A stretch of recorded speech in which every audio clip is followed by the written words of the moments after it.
Toute l'actualité du ski, chaque semaine sur Rhône TV. Avec le soutien de Bliblablo de Net+, Ski Valais et les banques Raiffeisen du Valais roman.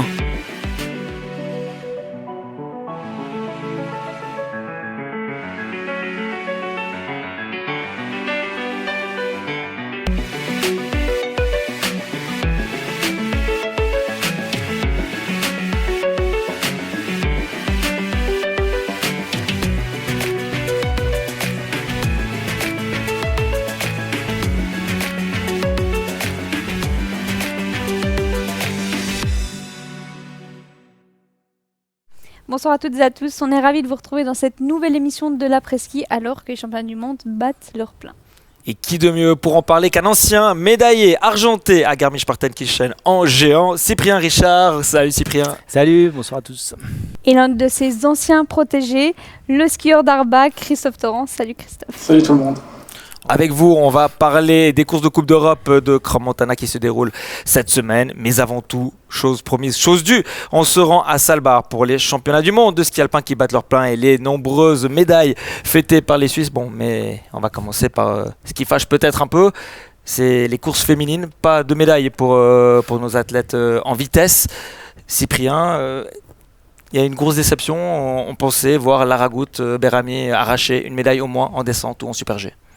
Oui, clairement, elle avait le potentiel en tout cas, elle montait en puissance. On a vu qu'à Garmisch, elle a gagné la première fois à ce moment-là, juste avant les mondiaux, donc c'est toujours bon signe. Après, on lui en demande beaucoup aussi à Lara. Elle a déjà un niveau assez incroyable sur la longévité, sur des dizaines d'années. Donc c'est quand même très rare et je crois qu'elle fait ça aussi pour donner le meilleur de soi-même à chaque fois. Et quand on est à ce niveau-là, dans le top 10 à chaque fois, c'est toujours des bonnes courses, il ne faut jamais l'oublier quand même. Toi Christophe qui fait des courses de vitesse, est-ce que tu attendais Brizzy Johnson aux avant-postes ? Je peux dire oui parce qu'avec ma famille on fait un petit concours de pronostics et j'avais mis Brizzy Johnson première. Je pense que c'était une piste qui lui convenait assez bien avec pas mal de glisses quand même. On sait que c'est l'une des meilleures glisseuses du circuit. Donc oui, moi je l'attendais personnellement tout devant. Comment on explique le fait que les favorites sont un peu passées à côté de cette descente des championnats du monde, Cyprien ? C'est une piste un peu atypique pour les filles. On passe sur le côté droit, c'est un peu plus doux en pente. Et par contre, ils ont fait beaucoup de mouvements artificiels. Et d'ailleurs, c'est très joli à regarder. Mais amortir tous ces mouvements-là, il faut quand même un gabarit qui est assez adapté. Avec ouais, c'est un peu bête à dire, mais il faut avoir des grandes jambes pour bien passer au-dessus de ces mouvements de terrain et surtout profiter de la pente derrière. Et on voit les petits gabarits comme Lara ou comme même Brignon, à chaque fois ils kickent un petit peu et ils viennent freiner à chaque fois au mauvais endroit. Effectivement, il y a Myriam Pourner, l'Autrichienne, et puis la Tchèque Sterledečka qui sont aussi des grands gabarits qui sont sur ce podium. Bon, après, chez les hommes, chez les Suisses notamment, Marco Odermatt a livré un récital, un super G quasiment parfait selon toi. Oui, clairement, la manche, il la voulait, et c'est la médaille qui lui manquait aussi. Hein, on a beau dire, mais il commençait à regarder où est-ce qu'il y a des cases vides, et celle-là, il l'avait cochée clairement.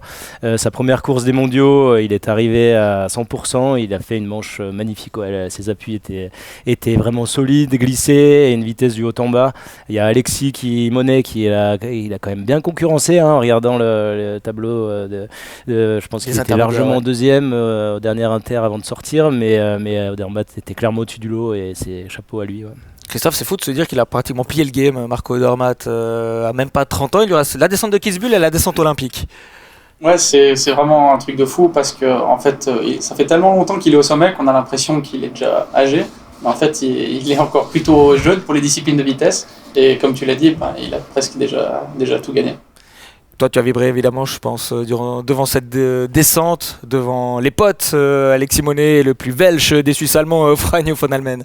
Ouais, c'est sûr, c'était vraiment une descente très belle. La piste est incroyable et le scénario était aussi incroyable. Donc il y avait tout pour faire vraiment une course passionnante.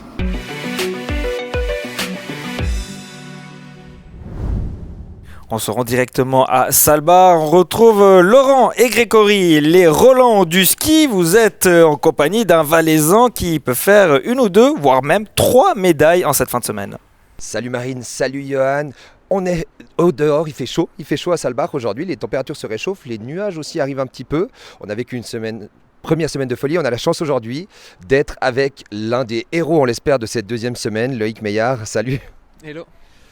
Ouais, Loïc, tu arrives ici avec quelle forme physique, avec quel état d'esprit à Salbar? Je pense une bonne forme physique, ça fait du bien d'avoir un petit peu de repos à la fin du mois de janvier et de pouvoir se rentraîner en fin de compte quelques jours, d'enchaîner quelques jours d'entraînement. Ça faisait longtemps que j'avais plus eu ça, donc j'en ai profité et voilà, c'est une semaine des mondiaux, donc je me réjouis d'attaquer ces courses. Tu arrives à Salbar sur une piste qui te convient, tu confirmes? C'est clair, c'est une piste où voilà, ça m'a très souvent réussi et donc des bons souvenirs qui aident à être en confiance et savoir quoi faire pour être vite. Les résultats des premières semaines, excellents résultats, bien évidemment, avec ces médailles d'or, etc. Il y a aussi un petit peu de pression, vous arrivez ici, finalement, c'est que du bonus pour cette équipe de Suisse. Pour l'équipe suisse, oui, mais à la fin, les médailles, moi j'en ai pas, donc je dirais la pression reste la même, l'envie de bien faire reste la même et c'est pas... Voilà, maintenant c'est notre course, c'est à nous de délivrer. Tu as un combiné par équipe mercredi. Dans quelle mesure ça peut t'aider aussi à rentrer dans l'ambiance pour tester déjà cette neige? C'est clair, pour nous c'est une chance énorme de pouvoir skier une fois la piste de course en slalom, de pouvoir voir à quoi s'attendre un petit peu pour ce week-end. Et c'est une occasion d'aller chercher une médaille, de faire une belle course et de rentrer de la meilleure des manières dans ces mondiaux. 3 courses en 5 jours, comment tu vas gérer cet enchaînement? Je pense comme un petit peu le reste de l'hiver et les autres années également, les courses s'enchaînent, mais c'est bien récupérer entre les courses et réussir à rester frais physiquement mais aussi mentalement pour arriver chaque fois au départ prêt à attaquer. Les championnats du monde, c'est toujours quelque chose d'un peu spécial. Il y a la famille, on a vu tes parents qui sont arrivés, on a vu ta sœur aussi. Voilà, c'est aussi l'occasion peut-être de, pourquoi pas, avoir un sacré feu d'artifice. C'est quand même quelque chose de très spécial des championnats du monde. Alors c'est clair, tout ce qui est autour c'est spécial. Après la course, les règles ne changent pas. Le but c'est de skier le plus vite possible du portillon à l'arrivée. Donc je dirais pour moi, je pars du principe que c'est une course comme une autre. Je me concentre là-dessus, faire mon meilleur ski et le reste c'est plutôt du bonus. On nous a glissé un mot à l'entraînement apparemment. Comme très souvent, tu es ultra rapide. Alors c'était à Interride, c'est peut-être pas exactement les mêmes conditions, la même piste qu'ici, mais ça fait malgré tout beaucoup de bien et c'est rassurant avant d'entamer cette fameuse semaine. C'est sûr que c'est rassurant. Après, je pense que en slalom, j'ai que des résultats rassurants jusqu'à présent cette saison. Donc je continue dans cette lancée. Et après, c'est ce que je dis toujours. À Interride, tout s'est aligné. Le parcours qui me convient, neige qui me convient. Et donc c'est pour ça aussi que ça a bien fonctionné. Après, un jour de course, ça peut vite changer et être d'autres conditions, d'autres tracés qui conviennent un peu moins. Une dernière question peut-être. Tu as suivi la première semaine, on imagine. Est-ce que tu as une performance qui t'a marqué ou un coup de cœur? Non, je pense que toutes les performances des Suisses, elles étaient exceptionnelles. Tout le monde a montré du gros ski. En tout cas, après chaque entraînement, on a profité de regarder ces courses et de les suivre avec une grande attention. Merci Loïc et bonne chance pour ces mondiaux. Merci. Allez, à vous. Ciao, ciao.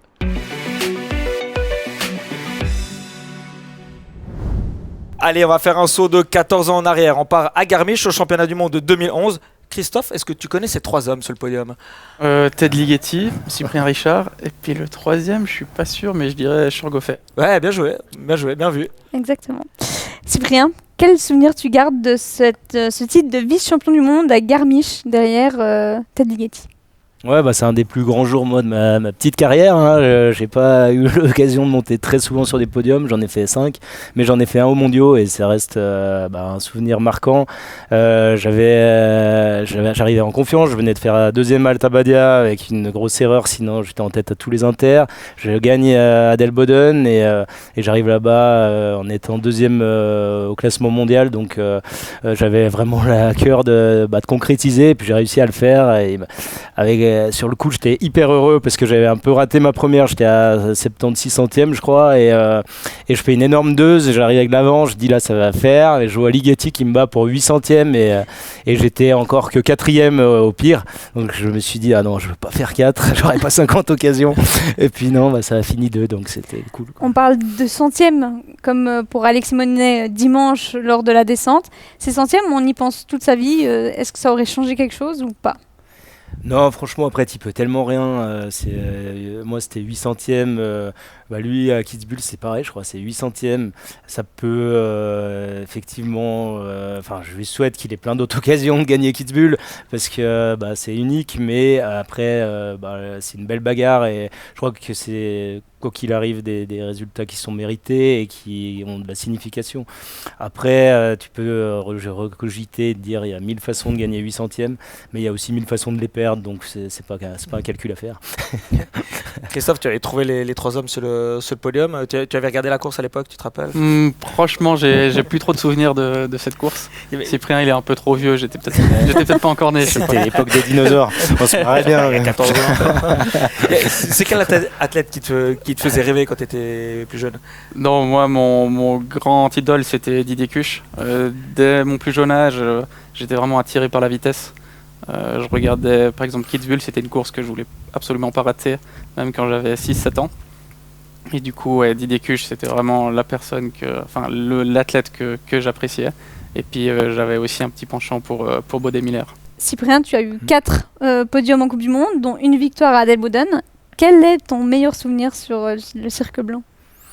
Ouais, clairement, si on parle que de résultats, c'est Adelboden. Pour un géantiste, même pour un skieur, gagner Adelboden, s'il y en a une à choisir, et moi j'ai eu la chance que d'en gagner une, c'est la mieux, j'ai choisi mon jour. Mais en plus, il y a une ferveur là-bas, et c'est pas loin de chez moi non plus. J'avais beaucoup de supporters qui venaient pour me voir, mais aussi pour faire profiter de la fête et de l'atmosphère. Mais ce jour-là, à la remise des prix, ils ont réussi à venir amener les 2 quarts jusqu'au pied du podium, ce qui se fait plus, parce que la remise des prix, elle était vraiment dans le centre du village, et c'est un sacré souvenir d'avoir partagé ça. T'arrives à prononcer le nom de la piste? La Königsbergli. Je me suis entraîné. Ah, vous êtes bons, ils sont pas mal. J'ai cru que tu allais me demander. Et non. Königsbergli. Ouais, quel vrai accent. C'est l'accent suisse. Tu es devenu entraîneur ensuite en NLZ. Tu as entraîné de 2019 à cette année. Comment tu t'es retrouvé en Valais et à Brigue? C'est vrai que tout de suite après ma carrière, j'ai arrêté à 37 ans en 2016, et je voulais pas forcément entraîner. J'étais un petit peu épuisé de tout ça, des voyages et tout. J'avais envie d'autres challenges dans d'autres milieux. Et puis petit à petit, j'ai eu des appels. J'ai entraîné en Andorre avec Verdoux là, qui m'a appelé pour l'entraîner. Et là, j'ai vraiment bien aimé. J'ai eu un bon feeling avec lui. Et derrière, il s'est blessé, il s'est cassé le genou. Il a pas voulu se faire opérer. C'est vrai que moi, j'y croyais pas. Donc si tu crois pas, ça sert à rien, donc j'ai laissé continuer sans se faire opérer à l'époque. Il s'est fait opérer 1 an et demi après, mais à ce moment-là, Thierry Menet, mon voisin en France, m'a contacté et puis m'a dit toi t'aurais le profil pour entraîner NLZ et tout, et j'avoue que je savais même pas qui était NLZ. Donc j'ai découvert, j'arrive toujours pas à le dire en allemand, mais maintenant j'ai une super expérience. J'y suis resté pendant presque 6 années. Et j'ai eu la chance de rencontrer une génération qui était en devenir, avec des bolides comme Christophe, et surtout des gens qui étaient très motivés et intéressés pour le partage d'expériences. Et je crois qu'avant d'entraîner, c'est d'abord cette expérience-là qui est importante de transmettre et de vivre. Voilà, c'est l'humain qui est le plus important, et pour ça, il faut beaucoup de fraîcheur. Christophe, il était comment, Cyprien, comme entraîneur? Tu l'as eu 3 saisons. 3 saisons, ouais. Non, franchement, c'est un super entraîneur. Encore maintenant, moi j'ai beaucoup de contacts avec lui, j'échange beaucoup par message, par téléphone. Je crois que quand il est arrivé au NLZ, on était une super équipe de copains. On était tous très talentueux, mais on était tous assez dans le dur quand même. On avait fait quelques saisons très compliquées. Et lui, quand il est arrivé, il a vraiment amené un vent de fraîcheur. Et d'ailleurs, ça s'est vu au niveau des résultats, ça a direct été bien mieux. Cyprien, on imagine ta fierté de voir des anciens athlètes que tu as entraînés arriver sur le devant de la scène en Coupe du Monde? Ouais, alors paradoxalement, non, j'ai pas de fierté de ça, parce que ça m'appartient vraiment pas, c'est leur histoire, et j'étais juste de passage à un moment donné, et ça c'est cool d'avoir eu la chance aussi moi de les croiser, mais le premier truc que je leur apprends, et ça il y en a qui m'en ont reparlé récemment, mais c'est de les rendre autonomes, parce que c'est trop facile de les rendre dépendants de toi, et la plus grande force pour un entraîneur, et c'est ceux qui m'ont marqué, j'en ai pas eu beaucoup, enfin j'ai eu beaucoup d'entraîneurs, mais j'en ai peu qui m'ont marqué, c'est ceux qui m'ont laissé un petit peu, qui m'ont fait confiance, quoi. Donc ils te donnent pas toujours la béquille à chaque passage, ils te confortent un petit peu dans tes idées, et ils te disent surtout, écoute mon coco, à bout d'un moment c'est toi, quoi. Moi je suis pas ton filet de sécurité, et c'est ta carrière, donc ça va aussi dans les résultats. S'il y a des très bons résultats, c'est les leurs, et c'est en aucun cas les nôtres. Et il y a trop Enfin voilà, moi c'est mon ressenti, mais il y a beaucoup trop d'entraîneurs, et je leur en veux pas, que j'ai eu et qui existent toujours et qui sont toujours là, qui s'approprient ça pour exister eux-mêmes, quoi, à travers la performance des athlètes. On va dire, ah, mon coureur il a fait ci, bah ouais, si tu t'étais cassé la jambe une semaine avant, le coureur il l'aurait fait quand même, quoi. Voilà, c'est tout ça qu'il faut leur apprendre, et quand ça, la relation elle est saine, derrière c'est génial, parce que au mieux l'entraîneur il est au mieux à côté du coureur, mais en aucun cas il est là-haut en train de lui expliquer comment il doit gagner une course, parce qu'en fait on n'en sait rien. En parlant de fierté, je pense que certains sont un peu moins fiers de leur coupe de cheveux actuelle. Regardez ce qu'on a vu sur les réseaux sociaux. In first place, winner of the gold medal and FIS World Champion 2025, representing Switzerland, Franjo von Almen.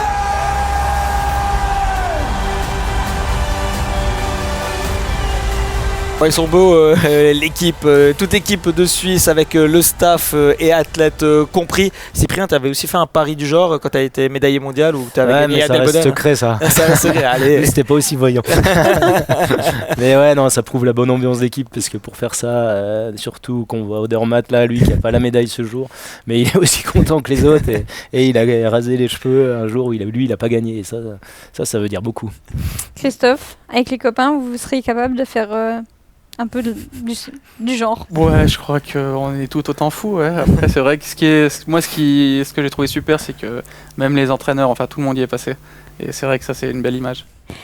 On passe par la publicité avant de passer un appel à Valentin Creta, qui est sur ses photos et qui va nous parler de sa nouvelle coupe de cheveux notamment.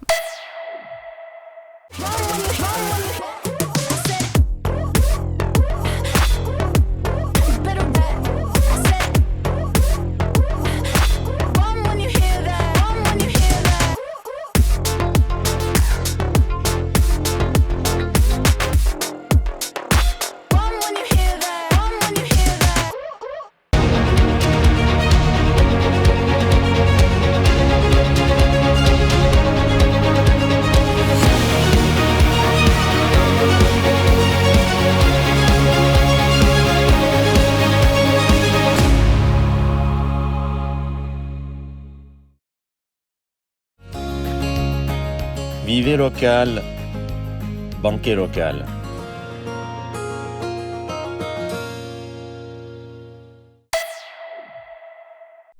Et on se retrouve avec un homme heureux, Valentin Creta, l'un des entraîneurs de l'équipe de Suisse de descente. Valentin, première question évidemment, est-ce que tu es aussi passé sous la tondeuse ? Et oui, bonsoir à tous. Oui, on a passé toute l'équipe sous la tondeuse, donc pas seulement les athlètes, mais les coachs aussi. Donc voilà, ça montre aussi l'ambiance d'équipe qu'on a tous ensemble, et puis on a fait ça tous hier après-midi tous ensemble. C'était un pari à la base ? C'est un petit pari à la suite du rasage d'Alexis. On a dit si on a les 2 médailles d'or en super G en descente aux mondiaux, toute l'équipe y passe. Bon, là tu as la casquette, tu nous ferais découvrir ta coupe de cheveux. Ah, cette fois t'as tout rasé, hein. Hier t'avais laissé un petit peu. Hier j'avais laissé un petit peu, et après la remise des prix, on a tous été égalisé tout ça. Bon, on imagine que la fête fut belle dimanche soir. Oui, non, c'était vraiment bien. On a bien profité, vraiment toute l'équipe ensemble. C'était vraiment très chouette aussi, avec les familles des vainqueurs, et c'était vraiment sympa. Ouais. Plus sérieusement, 3 médailles, dont 2 en or, c'est une réussite totale, ces championnats du monde pour l'équipe de Suisse de vitesse. Oui, pour nous, c'est une grande réussite. On espérait avoir une médaille dans chaque discipline déjà, mais là, d'avoir les 3 médailles, d'avoir les 2 titres, d'avoir le résultat qu'on a fait hier, le résultat d'équipe où 3 athlètes dans les 5, 4 dans les 8, 5 dans les 12. Je pense qu'il n'y a pas beaucoup de nations qui ont été capables de faire ça aussi dans les dernières années. Donc oui, c'est une grande fierté pour toute l'équipe. Et ça montre que le boulot qu'on a fait pendant tout l'été, tout l'automne, il paye. Et en plus, avec les jeunes là qui ont peu d'expérience encore, qui arrivent à être déjà tout devant au championnat du monde, c'est juste fabuleux. Bah justement, tu parles de ces jeunes, tu parles de Franjo von Almen, le nouveau champion du monde, de Alex Simonet, donc médaillé de bronze de cette descente. Comment tu expliques ces deux jeunes talents, ils sont jeunes, hein, ils font partie des deux plus jeunes athlètes du top 30 mondial, soient aussi performants? C'est difficile à dire, ça reste des énormes talents, ça c'est sûr. C'est deux garçons qui apprennent très vite et vraiment qui ces dernières années ont progressé petit à petit. Et puis le gros avantage, c'est qu'ils n'ont pas trop de pression parce que la pression, c'est Audi qui la prend un petit peu sur ses épaules. Et puis eux, ils peuvent vraiment livrer leur performance, ils peuvent skier en se faisant plaisir. C'est vraiment ça leur chance et ils ont d'énormes qualités. Donc c'est clair que c'est aussi plus facile quand tu es talentueux de pouvoir aller chercher une médaille. Mais c'est jamais facile d'aller gagner une course. Et là, ils ont vraiment prouvé qu'ils étaient vraiment les meilleurs au monde. Vous laissez pratiquement que des miettes aux autres nations cet hiver. Le seul petit regret, c'est peut-être de ne pas avoir remporté la descente de Kitzbühel. Ouais, comme je disais, c'est toujours difficile d'aller gagner une course. Je crois pas que c'est un regret. On a Alexis qui fait deuxième. Lui, on était déçus parce qu'il se fait souffler la victoire pour 800e. Mais je crois que c'est quand même magnifique ce que l'équipe a réussi à faire. Et on doit continuer à travailler et essayer d'aller jusqu'à la fin de saison avec ce niveau-là. Et ce sera vraiment génial. Ouais. Bah, tu dis continuer à travailler, il y a cette fin de saison, ce globe de descente, ce globe de Super G pour Marco Odermatt qui est devant dans les deux disciplines. Mais l'objectif, on rêve quand même secrètement d'avoir un quadruplé au classement de la descente. Alors, c'est sûr que c'est le petit rêve qu'on a. On est maintenant à la WCSL, on est déjà les 4 premiers. Donc c'est bien, mais il reste encore les descentes à Crans-Montana, il reste Kitzbühel, il reste les finales. Donc les autres skieurs veulent aussi gagner des courses et veulent aussi nous passer devant. C'est un peu discuté hier avec les coachs des autres nations qui me disaient tous nous notre seul objectif maintenant c'est d'essayer de vous battre. C'est super compliqué mais on va tous se mettre ensemble pour arriver à vous déloger. Bah nous on espère en tout cas que vous allez rester au sommet du classement. On te remercie Valentin Creta. Bon retour en Valais. On te retrouve évidemment la semaine prochaine avec l'équipe de Suisse de ski de vitesse à Crans-Montana. Ciao. Ciao.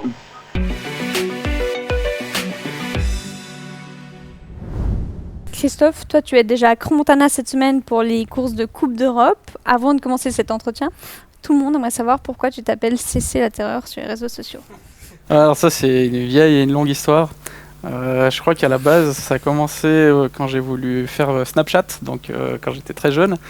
Et en fait il y a deux possibilités. Soit c'est pour Cricri, qui est mon surnom, ou alors pour Christian Constantin que j'admirais beaucoup et que j'admire toujours pas mal. Donc voilà, c'était la petite blague comme ça. Donc Cyprien, c'est pas vraiment une terreur, Christophe. Je m'étais jamais posé la question. Ouais. Tu as fait tes débuts en Coupe du Monde cette année à Bormio. Tu es également engagé dans les qualifications internes à Val Gardena et à Kitzbühel. C'est pas très sympa que les coachs ils te mettent sur des pistes aussi difficiles. Bon, la Sasselong, Val Gardena, ça va, mais la Stelvio et la Strive, c'est quand même... faut y aller. Ouais, il faut y aller. Après, moi, c'est des pistes que j'aime bien. Je pense que je suis quand même un skieur très technique qui aime la pente, qui aime quand c'est verglacé. Donc voilà, c'est super de pouvoir skier ce genre de piste. Et surtout, on sait que si on a skié Bormio, si on a skié Kitzbühel et qu'on arrivait à l'arrivée entier et en étant plus ou moins vite, on peut skier sur toutes les pistes du monde. Tu prends du plaisir quand tu es sur la Strife, t'as poussé au départ? Bon, alors le premier entraînement, la première année que j'y étais, forcément, il y avait quand même beaucoup de tension. En fait, il y a tout un mythe autour de Kitzbühel, donc on ne sait pas du tout à quoi s'attendre.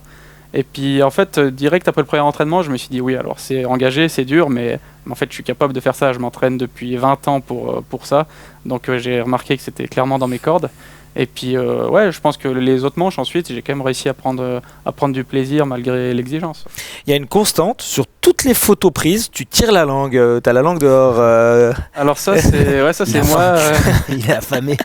C'est moi à chaque fois que je me concentre, que ce soit sur les skis ou quand je dois faire quelque chose à la maison, un petit bricolage ou ça. Enfin, dès que j'ai besoin de me concentrer, je tire la langue. Faut pas qu'il y ait un trou. Ça, ouais.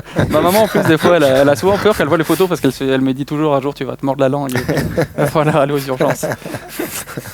Tu jongles actuellement entre la Coupe du Monde et la Coupe d'Europe. C'est difficile cette gestion, surtout que les pistes sont vraiment différentes entre les deux circuits. Ouais, c'est pas forcément évident. Moi, comme tu dis, je fais partie du groupe Coupe du Monde 2, donc un peu ce groupe intermédiaire. C'est vrai que parfois pour cet hiver, j'ai eu la sensation que quand j'arrivais en Coupe du Monde, je faisais pas vraiment partie de l'équipe, et puis quand j'étais en Coupe d'Europe, pas forcément non plus, quoi. Donc ça, c'était... Après, je connais tous les athlètes, mais c'est vrai que c'était pas forcément tout le temps facile à gérer à ce niveau-là.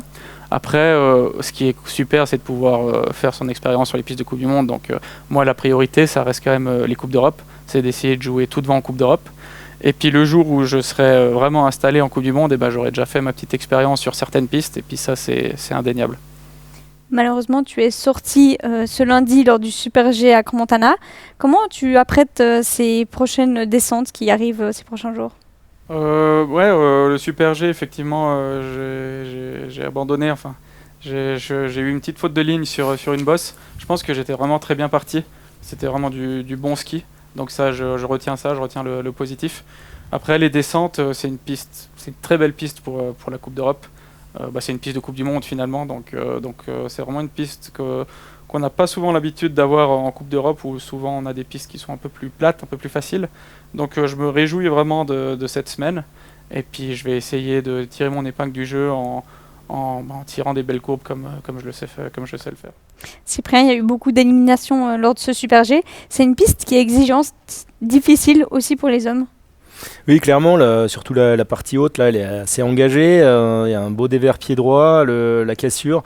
Et c'est vrai que là, sur les infos et tout, j'ai eu deux, trois retours, mais c'est vrai que c'est pas évident pour les entraîneurs de jauger. Il faut être clair dans ce qu'on dit, notamment avoir fait une belle reconnaissance et savoir les lignes qu'ont choisi chaque athlète. Parce que si tu dis à un certain athlète de trop préparer, de préparer, parce que le coureur d'avance s'est loupé, si tu sais pas ce qu'il a reconnu, il va faire trop, quoi. C'est inconscient, donc arriver aussi dans les informations qui remontent au départ à être très très précis, c'est important. Christophe, tu es 7e actuellement de la Coupe d'Europe en descente, un peu plus loin en Super G. Il y a cet objectif du top 3 qui te permettrait d'aller chercher une place fixe en Coupe du Monde. Forcément, c'est un objectif. Après, je ne fais pas une fixation là-dessus non plus. Si ça ne doit pas arriver cette année, ça arrivera peut-être l'année prochaine, ou on verra.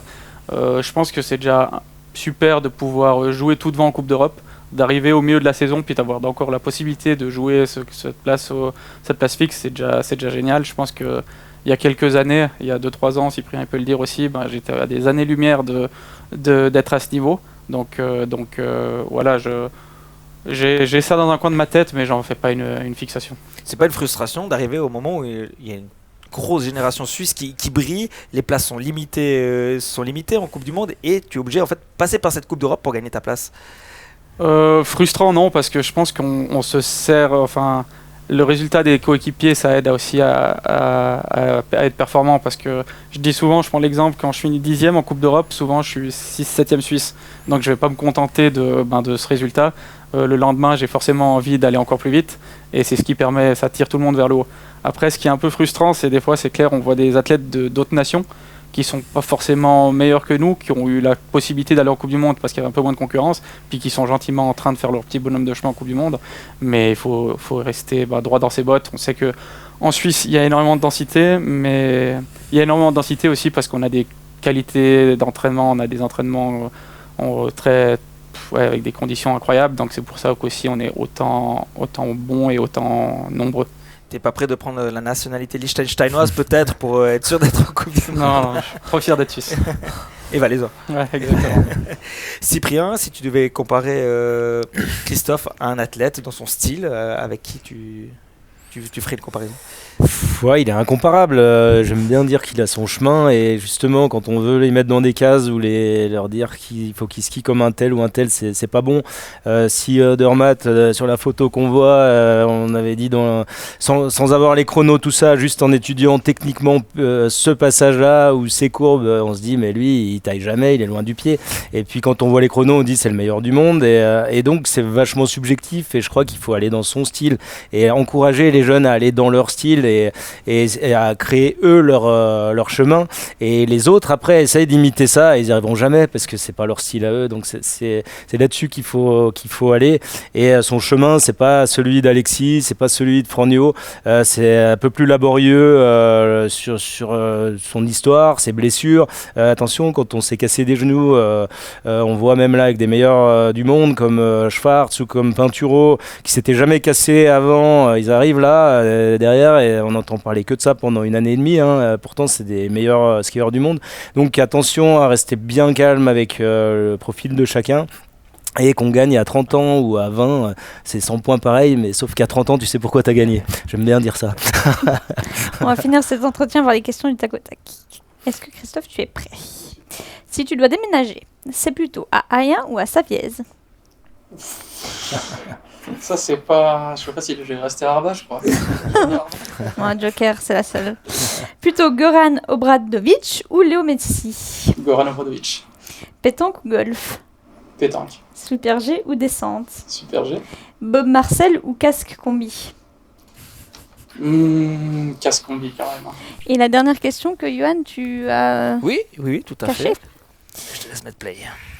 Salut Christophe. Ciao Chris. Alors, on a une dure journée, nous, les 3 romances sur ce premier Super G à Montana aujourd'hui.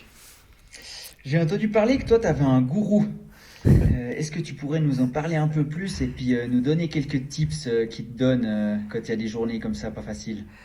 Merci Chris, à plus. Allez, à plus, on attend tes nouvelles. C'est une bonne question. Effectivement, moi j'aime bien rire avec mes copains. Ils savent que je communique beaucoup avec Cyprien. Et puis du coup, il me dit tout le temps, bon, t'as appelé ton gourou aujourd'hui.